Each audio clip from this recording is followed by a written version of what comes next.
ഈ ചൊവ്വാദോഷം എന്നുള്ളത് ശരിക്കും വളരെ ഒരു കോൺട്രവേഴ്സൽ സംഭവം. ആളുടെ കല്യാണം മുടക്കിയ ഒരു വിഷയമാണ്. കുറെ സിനിമകളുടെ കീ ആസ്പെക്ട് തന്നെയാണ് ചൊവ്വാദോഷം. കാലഘട്ടം മാറുന്നതിനനുസരിച്ച് നമ്മൾ മാറ്റിയെടുക്കേണ്ട ഈ ചൊവ്വാദോഷം എന്ന് പറയുന്ന ഒരു കൈൻഡ് ഓഫ് എനർജിയാണ്. അത് ആ ഒരു വ്യക്തിയുടെ ഈ ചൊവ്വാദോഷമുള്ള വ്യക്തിയുടെ ഒരു ബേസിക്കലി ഷോർട്ട് ടെമ്പറാവും തീർച്ചയായും. ഒരു ദാമ്പത്യത്തില് അപ്പൊ ഒരു 12-13 വയസ്സില് ഇത് പ്രെഡിക്റ്റ് ചെയ്ത് കറക്റ്റ് ചെയ്യാൻ കഴിയുമോ? ഗ്രഹപ്പകർച്ച എന്ന് പറയുമ്പം നമ്മളെ ഗോചരത്തിലാണ് കണക്ട് ചെയ്ത് വായിക്കുക. നമുക്ക് ജാതകത്തിൽ 12 രാശിയും ആ 12 രാശിയിൽ ഉള്ള ഗ്രഹങ്ങളും പിന്നെ അതിന്റെ ദശാകാലഘട്ടങ്ങളും ദശാഭാരവും ഒക്കെ അതിനകത്ത് ഉള്ളിൽ ഉണ്ടാവും. പക്ഷേ പ്രസന്റ് ഇപ്പോ ഈ ഗ്രഹങ്ങൾ അവിടെ നിൽക്കുന്നു. അത് നമ്മൾ ജനിച്ച സമയത്ത് ഇപ്പൊ എനിക്ക് 48 വയസ്സായി. 48 വർഷം മുൻപ് ആ ഡേറ്റിൽ ഉള്ളതാണ് എൻ്റെ ഗ്രഹനിലയിൽ. ഗ്രഹങ്ങൾ ഇന്നും അവിടെ അല്ല, അവർ സഞ്ചരിച്ചുകൊണ്ടിരിക്കല്ലേ. അത് മാറും. അത് ഈ സമയത്ത് എവിടെയാണ് നിൽക്കുന്നുള്ളത് നമ്മൾ പഞ്ചാംഗം വെച്ച് നമുക്ക് കിട്ടും ഇപ്പത്തെ. അപ്പോൾ അതിൽ പിന്നെ ഈ ഗോചര പ്രകാരം ഗ്രഹം എവിടെ നിൽക്കുന്നു, എൻ്റെ ഗ്രഹനിലയിൽ ചാർട്ടിൽ ഇത് എവിടെ നിൽക്കുന്നു, ഇത് രണ്ടും ചേർത്ത് വെക്കുമ്പം വരുന്ന കുറെ പിന്നെ എന്താ പറയാ നമ്മളെ എനർജിയിലും ഒക്കെ നമ്മളെ അനുഭവങ്ങൾ ഉണ്ടാകുന്ന കുറെ വ്യത്യാസങ്ങളുണ്ട്. അങ്ങനെയാണ് ഈ ഗ്രഹപകർച്ച നമുക്ക് അങ്ങനെയാണ് അനുഭവവേദ്യമാവുന്നത്. അതായത് ഗ്രഹം ഒരു സ്ഥലത്തു നിന്ന് മറ്റു സ്ഥലത്തേക്ക് പകർന്ന് മാറുമ്പോൾ നമ്മളെ ഭാവങ്ങളിൽ ഉണ്ടാകുന്ന വ്യത്യാസം. ഈ 12 രാശിയാണ് 12 ഭാവങ്ങളാണ്. ഈ 12 ഭാവങ്ങളുടെയും ഓരോരോ ഗ്രഹങ്ങൾ സഞ്ചരിച്ച് പോകുമ്പോഴും അതിൽ ഗ്രഹ സംയോഗങ്ങൾ ഉണ്ടാകുമ്പോഴും നമ്മുടെ അതാത് ഭാവവുമായി ബന്ധപ്പെട്ട് നമുക്ക് മാറ്റങ്ങൾ ഉണ്ടാവും. ഇപ്പം ലഗ്നത്തിലാണ്, ലഗ്നം എന്ന് പറഞ്ഞാൽ നമ്മളുടെ സൗഷ്ടം, നമ്മളുടെ സെൽഫാണ്. അവിടെ ഒരു പാപഗ്രഹത്തിന്റെ യോഗം വരുന്ന സമയത്ത് നമുക്ക് നമ്മളെ എനർജിയിൽ അതിനനുസരിച്ചിട്ടുള്ള വ്യത്യാസങ്ങളുണ്ടാവും. നമ്മൾ എന്താ പറയാ, പെട്ടെന്ന് ദേഷ്യം വരിക, ഇങ്ങനെയുള്ള പിന്നെ അതേമാതിരി അസുഖങ്ങൾ ഉണ്ടാകുന്ന കാര്യങ്ങളൊക്കെ നമുക്ക് അങ്ങനെ അനുഭവപ്പെടും. അതൊരു ശുഭഗ്രഹമാണെന്നുണ്ടെങ്കിൽ നേരെ മറിച്ച് നമുക്ക് നല്ല അനുഭവങ്ങളായിരിക്കും. ഇപ്പൊ ലഗ്നത്തിലുള്ള കാര്യം പറഞ്ഞു. അത് ഓരോ ഭാവത്തിലും നമുക്ക് 10ാം ഭാവത്തിൽ ജോലി ആണ് 10ാം ഭാവം. അവിടെ ഒരു പാപഗ്രഹത്തിന്റെ ദൃഷ്ടിയോ കാര്യങ്ങളോ ഒക്കെ വരുന്ന സമയത്ത് ജോലിയിൽ നമുക്ക് ആ സമയത്ത് എന്തെങ്കിലും പ്രയാസങ്ങൾ ഉണ്ടാവാം. അത് പീരിയോഡിക്കലാണ്. ഓക്കെ. ഈ ദേഷ്യത്തിന്റെ കാര്യം പറഞ്ഞല്ലോ, അപ്പൊ ഇതും പീരിയോഡിക്കലാണോ? കുറച്ച് നാൾ ആ ഒരു ഇമ്പാക്ട് ഉണ്ടാവുന്ന സമയത്താണോ ദേഷ്യം കൂടുതൽ, അങ്ങനെയുണ്ടോ? ഗ്രഹനില പ്രകാരം ഉള്ള കാര്യങ്ങൾ നമ്മളെ സ്ഥായിയായ ഭാവങ്ങളാണ്. ഇപ്പോൾ ചൊവ്വയുടെ ഒക്കെ ഒരു സ്വാധീനമുള്ള ഒരു ജാതകമാണെന്നുണ്ടെങ്കിൽ പൊതുവെ അദ്ദേഹം ലേശം ഷോർട്ട് ടെമ്പേർഡായിരിക്കും. അത് ലൈഫ് ലോങ് അങ്ങനെ തന്നെയാണ്. പിന്നെ ഈ ഗ്രഹപകർച്ചയിൽ ഈ ചൊവ്വയുടെ ദശ ഒക്കെ അദ്ദേഹത്തിന് വരുന്ന സമയത്ത് ഈ സാധനം കുറച്ച് കൂടും. അദ്ദേഹത്തിന്റെ ആ ഒരു എക്സ്പ്രഷൻ കുറച്ച് പീക്കിലേക്ക് വരും. അപ്പോൾ നമുക്ക് അവർക്കത് പറഞ്ഞു കൊടുക്കണം. സിറ്റുവേഷൻ മേ ബി സെയിം, പക്ഷെ ഇവരുടെ റെസ്പോണ്ട് ചെയ്യുന്ന രീതിയും അത് റിസീവ് ചെയ്യുന്ന അല്ലെങ്കിൽ അതിൻ്റെ അവരുടെ പെർസ്പെക്റ്റീവ് ഒക്കെ മാറിയിട്ട് ഇവരുടെ ബിഹേവിയറിലൊക്കെ ചെറിയ മാറ്റങ്ങൾ ആ സമയത്ത് വരും. അത് പീരിയോഡിക്കലാണ്. പക്ഷേ ഈ ചൊവ്വയുടെ സ്വാധീനമുള്ളൊരു ജാതകം പറഞ്ഞാൽ ലൈഫ് ലോങ് അദ്ദേഹം ഷോർട്ട് ടെമ്പേർഡ് ആവും. ഈ ടൈമിൽ ഇത് കുറച്ച് പീക്കായിരിക്കും. അതെ. ഈ പ്രണയബന്ധങ്ങളുടെ കാര്യത്തിൽ ഇതുണ്ടോ? ഇപ്പൊ കുട്ടികളാണെങ്കിൽ കുറെ പ്രണയബന്ധങ്ങൾ ഉണ്ടാവുക, അതും ഈ പീരിയോഡിക്കലായിട്ട് സംഭവിക്കുന്ന ഒരു കാര്യമാണോ? അത് നമ്മളുടെ ഞാൻ നേരത്തെ പറഞ്ഞല്ലോ, ഒരു പെൺകുട്ടിയുടെ കേസ് ഞാൻ പറഞ്ഞു. അവർക്ക് 2024 ഒരു വിവാഹ യോഗം അവർക്കുണ്ട്, പക്ഷെ അത് അവർക്ക് നല്ലതല്ല. അപ്പം ആ സമയത്ത് അവർക്ക് ആ തരത്തിലുള്ള റിലേഷൻഷിപ്പിലേക്ക് പോകാനുള്ള സാഹചര്യങ്ങളോ വാസനകളോ ഉണ്ടാവും. അത് പീരിയോഡിക്കലാണ്. ചില ജാതകം നോക്കുന്ന സമയത്ത് എനിക്ക് ക്ലോസ് ആയിട്ട് ഒരാളുണ്ട്, പുള്ളിയുടെ ഫ്രണ്ട് ഉണ്ട് എന്ന് പറഞ്ഞ പ്രണയമാണ്. പ്രണയം ഇല്ലാണ്ട് അയാൾക്ക് പറ്റില്ല. അതൊരു വ്യക്തിയോടല്ല, ഐഡിയയാണ്. അവരുടെ ഐഡിയ, അവരുടെ ജീവിതത്തിനുള്ള ഒരു സമീപനം തന്നെ ആ പ്രണയമാണ്. അതിനപ്പുറത്തൊരു ആൾ വേണമെന്നൊന്നുമില്ല. അവരെന്തിനോടൊരു പ്രണയം സൂക്ഷിക്കുന്ന അല്ലെങ്കിൽ എന്തിലും പ്രണയം കാണുന്ന ഒരാളാണ്. അത് ഈ ഇപ്പൊ ടീനേജിലൊക്കെ ആണെന്നുണ്ടെങ്കിലും നമ്മളുടെ ഈ ഒരു എന്താ പറയാ ഹോർമോണൽ ഡിസ്റ്റർബൻസ് ഒക്കെ വരുന്ന സമയത്ത്, നമ്മളുടെ ആയിട്ടുള്ള ഹോർമോൺസ് വരുന്ന സമയത്ത് നമുക്ക് എതിർലിംഗത്തിനോടൊരു ആകർഷണം തോന്നാറുണ്ട്. അതിപ്പോൾ നമ്മൾ പോകുമ്പോൾ അപ്പുറത്ത് ചിരിച്ചു കാണിക്കുന്ന പെൺകുട്ടിയോടോ ഇപ്പുറത്ത് കൈ കാണിച്ച ചേട്ടനോടോ ഒന്നും ആവില്ല. അവർ ട്രിഗർ ചെയ്യുന്നുള്ളൂ ഈ സാധനം നമ്മളുടെ അകത്താ. നമ്മളുടെ ഉള്ളിൽ ഈ കെമിസ്ട്രി വർക്ക് ആകുമ്പോൾ നമുക്ക് തോന്നുന്ന നമ്മളെ ഉള്ളിലൊരു അന്തരീക്ഷം മാത്രമാണിത്. അതിനപ്പുറത്തെ ഒരാളായിട്ട് വലിയ കണക്ഷനൊന്നുമില്ല. ഇല്ല. പിന്നെ ആ കണക്ഷൻ നമ്മളുടെ ചില സംഗതികൾ നമ്മൾ പോയി എൻഗേജർ ആയി, പിന്നെ അതിൽ കമ്മിറ്റ്മെന്റ് ആയി, അത് നാളെ പ്രശ്നമാകും. ഇത് നമ്മൾ ഇങ്ങനെ തന്നെ എൻജോയ് ചെയ്താൽ മതി. അതെ, ജാതകത്തിന്റെ ഒരു സാധ്യതയാണത്. ഞാൻ അവർക്ക് ഞാൻ വ്യക്തമായിട്ട് പറഞ്ഞു കൊടുത്തിട്ടുണ്ട്, ഈ പ്രണയം നിങ്ങളുടെ സ്ഥായിയായ ഭാവമാണ്. അത് ഒരാളോട് തോന്നരുത്. ഓക്കെ, അത് നമ്മളുള്ളിൽ അന്തരീക്ഷം അങ്ങനെയാണ്. അത് അപ്പുറത്തൊരാളോടല്ല, നമ്മളുള്ളിൽ തന്നെ അതാണ്. അങ്ങനെ തന്നെ എൻജോയ് ചെയ്താൽ മതി. അത് കാണുമ്പോൾ കൊണ്ട് പ്രണയിക്കാൻ പറ്റുമോ? ഇല്ല, അത് വലിയ പ്രശ്നത്തിലേക്ക് എത്തും. അതെ അതെ, അതൊക്കെ അങ്ങനെ ഉണ്ടാവാറുണ്ട്. ഇപ്പോ ഓരോ ജ്യോത്സ്യന്മാരെ മാറി മാറി കാണുന്ന ആൾക്കാരുണ്ട്. അപ്പൊ ഇവരെല്ലാം പല രീതിയിലായിരിക്കും ചിലപ്പോൾ പറഞ്ഞു കൊടുക്കുക. ഇതിൽ ഏതാണ് വിശ്വസിക്കേണ്ടത്, ഇതിൽ ആരെയാണ് വിശ്വസിക്കേണ്ടത്? കോൺട്രോവേഴ്ഷ്യലാണ്. എന്നാലും ജ്യോത്സ്യം വെച്ചാൽ നമ്മളെല്ലാവരും പഠിക്കുന്നത് ഒരേ ടെക്സ്റ്റിൽ നിന്നാണ്. ടെക്സ്റ്റ് സെയിം ആണ്. പ്രശ്നമാർഗം, ഹോര, അതുപോലുള്ള പരാശര മഹർഷിയും ഒക്കെ എഴുതി വെച്ചിട്ടുള്ള കാര്യങ്ങളാണ് നമ്മളെല്ലാവരും പഠിക്കുന്നത്. ശ്ലോകങ്ങൾ സെയിമാണ്, അർത്ഥങ്ങൾ സെയിമാണ് എല്ലാം. പക്ഷെ നമ്മൾ പഠിച്ച് ഒന്നാമത് ഈ ശാസ്ത്രത്തിന് ഒരുപാട് വാസ്റ്റാണ്. വാസ്റ്റായിട്ടൊരു ശാസ്ത്രമാണ്. അതിലൊരു ഭാഗം മാത്രമാണ് നമ്മളിപ്പോൾ ഈ എന്താ പറയുക, മനുഷ്യന്റെ ജീവിതവുമായിട്ട് ഡയറക്റ്റായിട്ട് ലിങ്ക് ചെയ്യുന്ന ഒരു പോർഷൻ മാത്രമാണ് നമ്മൾക്ക് കൈകാര്യം ചെയ്യുന്നുള്ളൂ. ഇത് ശരിക്കും എത്ര പഠിച്ചാലും തീരാത്ത സാധനമാണ്. അതെ, അതായത് എന്താ പറയാ, ഗോളങ്ങളെ കുറിച്ചുള്ള എല്ലാ സംഗതികളും അതിനകത്തുണ്ട്. നമ്മളത് മനുഷ്യനെ എഫക്ട് ചെയ്യുന്നത് ആ ഒരു ഏരിയ മാത്രമാണ് നമ്മളിപ്പോൾ കൈകാര്യം ചെയ്യുന്നുള്ളൂ.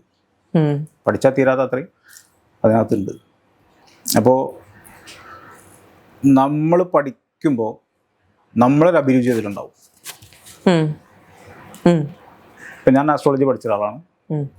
അപ്പോൾ എൻ്റെ ഒരു അഭിരുചി അതിലുണ്ട്. ഞാൻ നേരത്തെ പറഞ്ഞു 13 മുതൽ 25 വയസ്സ് വരെയുള്ള ആളുകളെ അന്ന് എനിക്ക് വേണ്ടത്. അവരെ ലൈഫിൽ അവരെ ബിൽഡ് ചെയ്യാൻ വേണ്ടിയിട്ടുള്ള കാര്യങ്ങൾ നമുക്ക് അവരെ ഗൈഡൻസ് കൊടുക്കുക എന്നുള്ളതാണ് എനിക്ക് ഏറ്റവും ടെക്സ്റ്റ്. ചില ആളുകൾക്ക് നേരെ എന്താ പറയുക, ഈ പ്രശ്നചിന്തകൾ, ദൈവപ്രശ്നം, ഇതുപോലുള്ള താമ്പൂല പ്രശ്നം, ഈ പ്രശ്നചിന്തകൾ താല്പര്യമുള്ള കുറേ ആളുകളുണ്ട്. അവർക്ക് വ്യക്തികളെ കൈകാര്യം ചെയ്യാൻ അവർക്ക് ബുദ്ധിമുട്ടാണ്.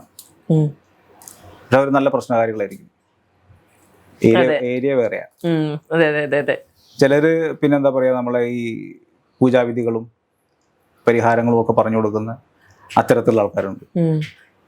അപ്പം പഠിക്കുന്നത് സെയിം ആണെങ്കിലും ഇത് ആപ്ലിക്കേഷൻ എന്ന് പറഞ്ഞാൽ നമ്മളുടെ അഭിരുചി എന്താണോ അതിനനുസരിച്ചാണ് നമ്മൾ ഇതിനെ ഉൾക്കൊള്ളുക. അപ്പോൾ വരുന്ന ഒരാളെ സംബന്ധിച്ചോളം ഞാൻ പറഞ്ഞു കൊടുക്കുന്നതായിക്കൊള്ളണം എന്നില്ല, അപ്പുറത്ത് നിൽക്കുന്ന ആൾ പറഞ്ഞു കൊടുക്കുക. അത് ഈ ശാസ്ത്രത്തിൽ വരുന്ന വ്യത്യാസമല്ല, നമ്മളുടെ ഒരു പെർസ്പെക്റ്റീവ് ഉണ്ട്. ആ പഠിച്ച കാര്യം, ഇപ്പം നമ്മൾ ഡ്രൈവിംഗ് പഠിച്ചു, നമ്മൾ 3 പേരും വണ്ടി ഓടിക്കുന്ന ആളാ. ഒരേപോലെ അല്ല നമ്മൾ 3 പേരും വണ്ടി ഓടിക്കുക, വ്യത്യാസം ഉണ്ടോ? അത് നമ്മളുടെ ഒരു കാഴ്ചപ്പാടും അതിനനുസരിച്ച് അത് മാറും.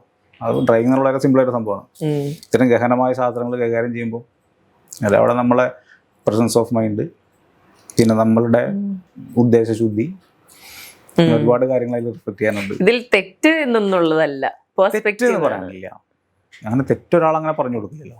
അങ്ങനെ ഒരാൾ തെറ്റിദ്ധരിപ്പിക്കാൻ വേണ്ടിയിട്ട് അങ്ങനെ ഒരാൾ ചെയ്യുന്നതല്ല. നമ്മളുടെ പെർസ്പെക്റ്റീവിൽ വരുന്ന കുറെ വ്യത്യാസങ്ങളിലാണ് അയാൾ അതല്ലല്ലോ പറഞ്ഞത്.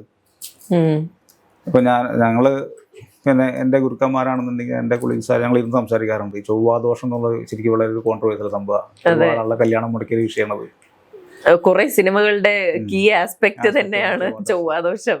ശരിക്കും അത് എന്താ പറയാ, കാലഘട്ടം മാറുന്നതിനനുസരിച്ച് നമ്മൾ മാറ്റിയെടുക്കേണ്ട ഒരു സംഗതിയാണ്. പക്ഷെ നമുക്ക് പുറത്തു പറയാൻ പറ്റില്ല. പുറത്ത് പറഞ്ഞാൽ എന്താ വെച്ചാൽ ഈ പ്രശ്നകാരികളൊക്കെ ഉണ്ട്, അവർ ചോദിക്കുന്നത് എന്ത് അടിസ്ഥാനത്തിലാണ്, അതിൻ്റെ ആധികാരികത എവിടെയാണ് എന്നൊക്കെ ചോദിച്ച് കുറേ ആളുകൾ ചിലതൊരു ഈ ചൊവ്വാദോഷം എന്ന് പറയുന്ന ഒരു കൈൻഡ് ഓഫ് എനർജിയാണ്.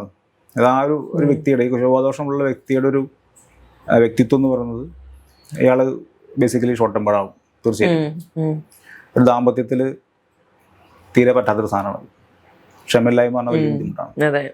പിന്നെ അവർക്ക് ഈ രക്തശുദ്ധി ഇല്ലാത്ത കുറേ ബുദ്ധിമുട്ടുകൾ അങ്ങനെ ഉണ്ടാവാറുണ്ട്.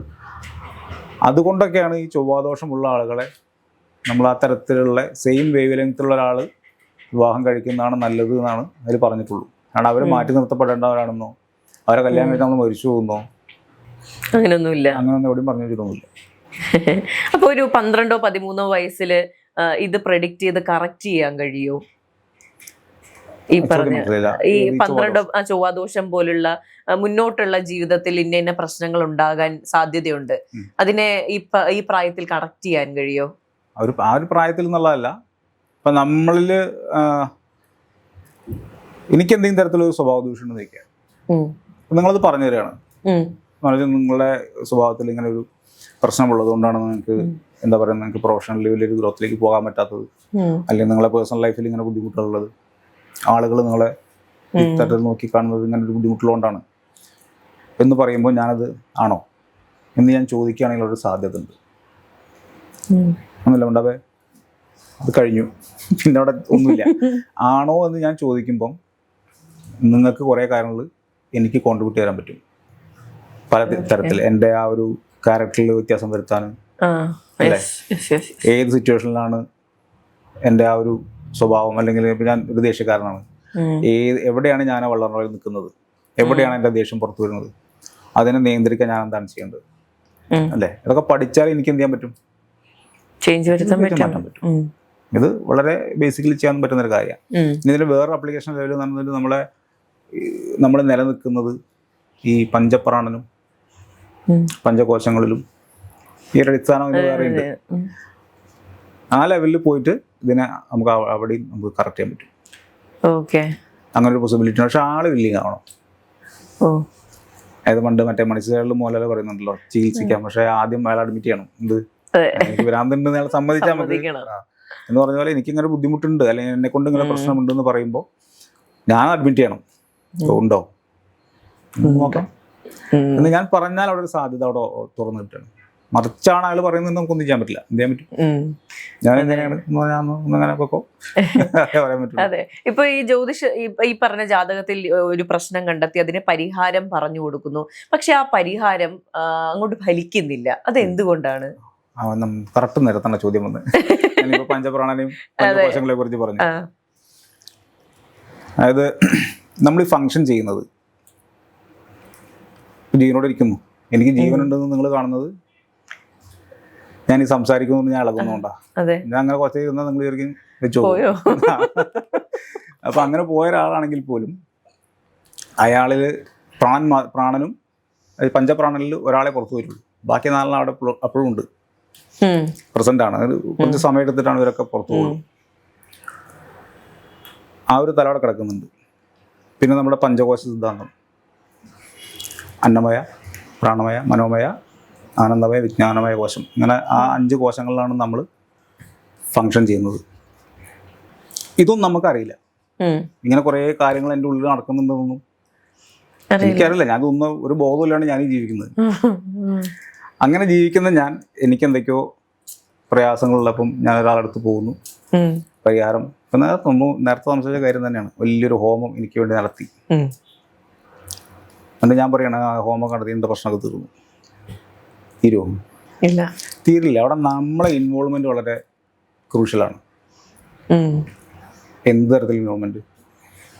ഒന്ന് നമ്മൾ മനസ്സുകൊണ്ട് അവിടെ ഉണ്ടായിരിക്കണം, ശാരീരികമായിട്ട് നമ്മൾ പ്രസന്റ് ആയിരിക്കണം. ഈ രണ്ടും മസ്റ്റാണ്. ഈ മനസ്സുകൊണ്ട് അവിടെ ഉണ്ടായിരിക്കുക എന്ന് പറഞ്ഞു കഴിഞ്ഞാൽ ശരീരം കൊണ്ടുണ്ടായിരിക്കും അവിടെ പോയിരുന്നാൽ മതി, ഞാൻ അവിടെ ഉണ്ട്. മനസ്സുകൊണ്ട് അവിടെ ഉണ്ടാവണമെങ്കിലോ ഈ ചെയ്യുന്ന പ്രവൃത്തി എന്താണ്, അവിടെ നടക്കുന്ന സയന്റിഫിക് ആയിട്ടുള്ള പ്രോസസ്സ് എന്താണ്, ഇത് എന്നെ എങ്ങനെയാണ് എഫക്റ്റ് ചെയ്യാൻ പോകുന്നത്, എന്നെ കറക്റ്റ് ചെയ്യാനോ എന്നെ തിരുത്താനോ ഇതിന് ഉള്ള പ്രാപ്തിയും അല്ല അതിൻ്റെ ഇൻഫ്ലുവൻസും എന്താണ്, ഇതൊന്നും അറിയാതെ ഞാനൊരു ഹോമകുണ്ടത്തിനടുത്ത് പോയിരുന്നാൽ എനിക്കിതുകൊണ്ട് വലിയ പ്രയോജനമൊന്നുമില്ല. അവിടെ നമ്മൾ ഹോമിക്കുന്ന കുറേ ഘടകങ്ങളുണ്ട്. അതിൻ്റെ ഫ്യൂംസും സാധനമൊക്കെ നമ്മളെ എന്താ പറയുക ബ്രെയിനിൽ ഉള്ള ഫങ്ഷനിങ്ങിലൊക്കെ വ്യത്യാസം വരുത്തിയിട്ടൊക്കെയാണ് ഇതൊക്കെ സബ്റ്റിലായിട്ട് നടക്കുന്ന കാര്യങ്ങളാണ്. അപ്പോൾ നമ്മളെ ശ്രദ്ധ അവിടെ ഇല്ലെങ്കിൽ ഇതറിയാതെ നമ്മൾ വഴിപാട് ചീട്ടാക്കും, അല്ലെങ്കിൽ ഏതെങ്കിലും തിരുമേനിമാരോ ആരെങ്കിലും കുറെ ഹോമം പൂജ നടത്തിയിട്ടുണ്ടാവും. അത് നമ്മളിങ്ങനെ പറയും അന്ന് അയാൾ പണ്ട് ആ പൂജ നടത്തി, ഈ പൂജ മറന്നു. നമ്മളെ ഇൻവോൾവ്മെന്റ് ഇല്ലല്ലോ.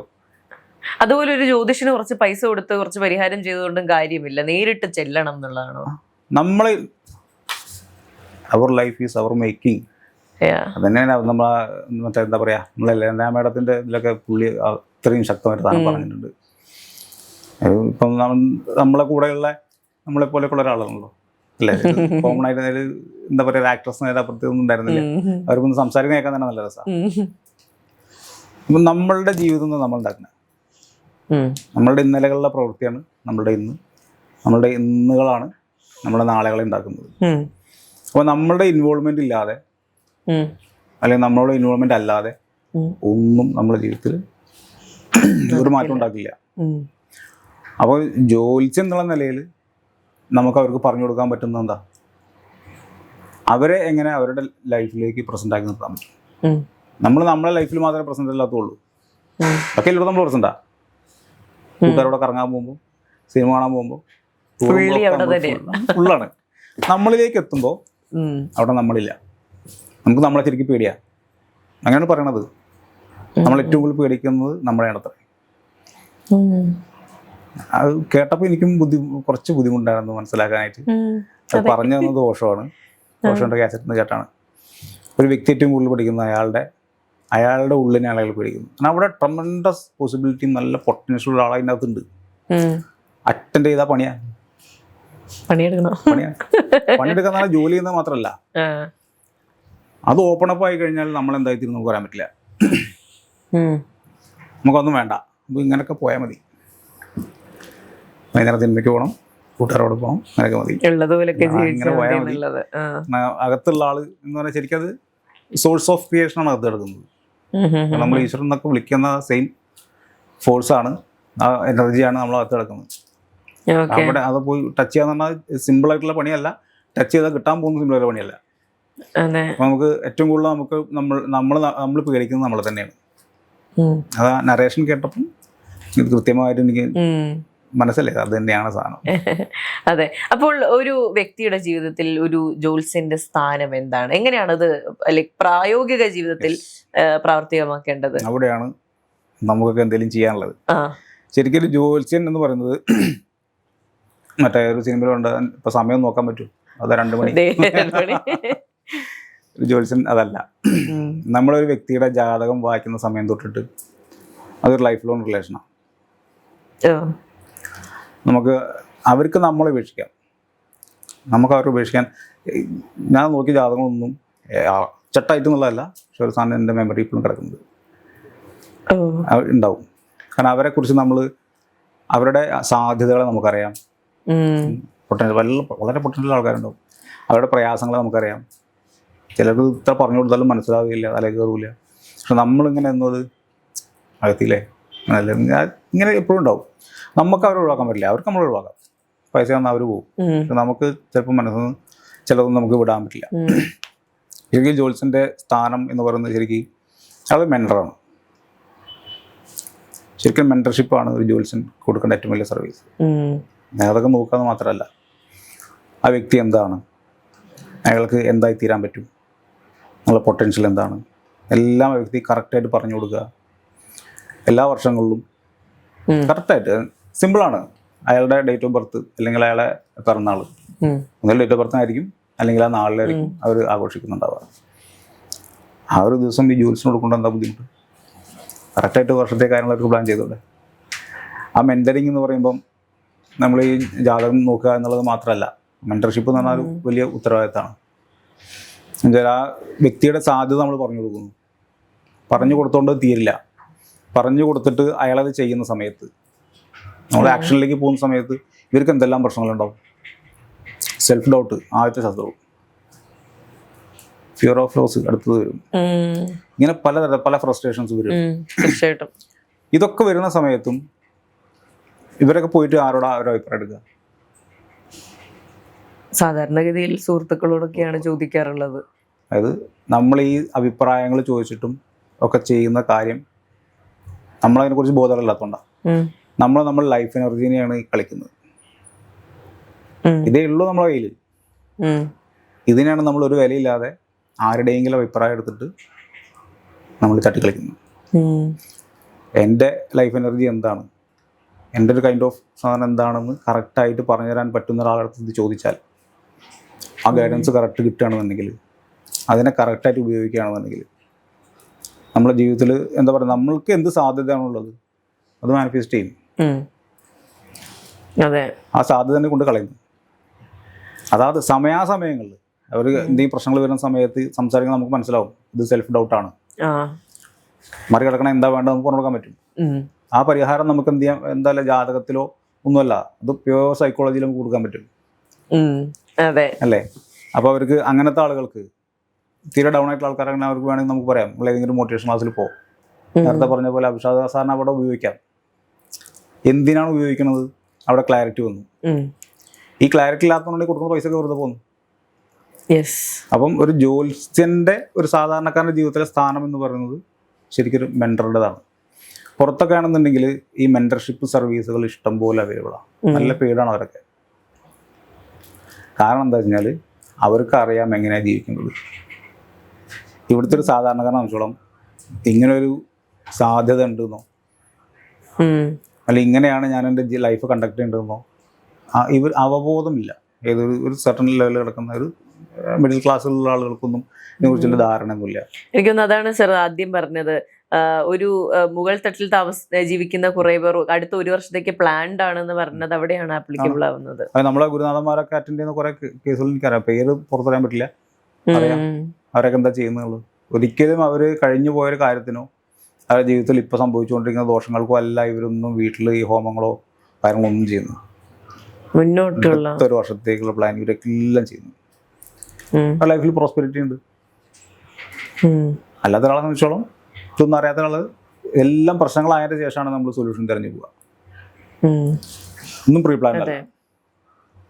അപ്പം അവിടെ എന്താ പറയാ, ഒരു ഇത് കേട്ടിട്ടുണ്ടെങ്കിലും ആരെങ്കിലും രണ്ടാള് എന്താ പറയാ ആ രീതിയിലൊരു മാറ്റം കൊണ്ടുവരികയാണെന്നുണ്ടെങ്കിൽ സന്തോഷമാണ്. അതെ, ലൈക്ക് റെഗുലർ ആയിട്ട് ചെയ്യണം. കല്യാണത്തിന് ഓടിച്ചെന്ന് ജാതകം കൊടുത്തത് ചേരുവോ ജോത്സ്യ അത് ചോദിച്ചിട്ട് കാര്യമില്ല. അതിന് മുൻപേ ഹോംവർക്ക് തുടങ്ങേണ്ടിയിരിക്കുന്നു. അതെ, അങ്ങനെയാണ് ചെയ്യേണ്ടത്.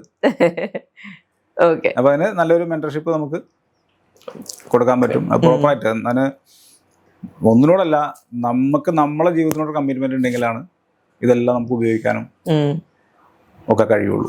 ഫോൺ വഴി കൺസൾട്ടേഷൻ എടുക്കുന്നില്ലേ? എടുക്കുന്നുണ്ടോ? 80% അതാണ് ഫോൺ വഴിയാണ്. അതെ, ഓൺലൈനാണ് കാര്യമായിട്ട് വരുന്നത്. ആർക്കും സമയം, എല്ലാം ബിസിയാണ്. അത്ര ദൂരം വരണം. താങ്കളുടെ സമയത്തിനേക്കാളും ഈ വരുന്നവരുടെ സമയമാണ്. നമ്മളെ ഓഫീസിൽ നമ്മൾ അവൈലബിൾ ആണ്. പക്ഷെ ഈ വരുന്നവർക്ക് ഒന്നിപ്പം ആസ്ട്രോ ഇതിൽ ഞാൻ പറഞ്ഞിരുന്നല്ലോ, ആസ്ട്രോക്കില് കാനഡയിൽ നിന്ന് യൂറോപ്പിൽ നിന്നൊക്കെയാണ് രാത്രി കോള് വരിക. ആളുകൾ നല്ല നല്ല ആൾക്കാർ വിളിക്കുന്നുണ്ട് കേട്ടോ. പക്ഷെ അതില് കുറെ ആവശ്യമില്ലാത്ത ഈ പറഞ്ഞ മാതിരി എന്താ പറയാ, എന്റെ ബോയ് ഫ്രണ്ട് എന്നെ ചതിക്കുകയാണോ, നമുക്ക് അവിടെ നമുക്കൊന്നും പറയാനില്ല. അങ്ങനെ ഒരു എന്താ പറയാ, ഒരു കുട്ടിക്കളി ലെവലിൽ ഉപയോഗിക്കേണ്ട ഒരു സയൻസ് അല്ല. വളരെ സീരിയസ് ആയിട്ട് ലൈഫിനോട് കമ്മിറ്റ്മെന്റ് ഉള്ള ആളുകൾക്ക് ഉപയോഗപ്രദമാവുന്ന ഒരു സയൻസാണ്. നമുക്ക് അതിനാണ് താല്പര്യവും. അങ്ങനത്തെ ആളുകളാണ് അത് ഉപയോഗിക്കേണ്ടത്. ഓക്കെ.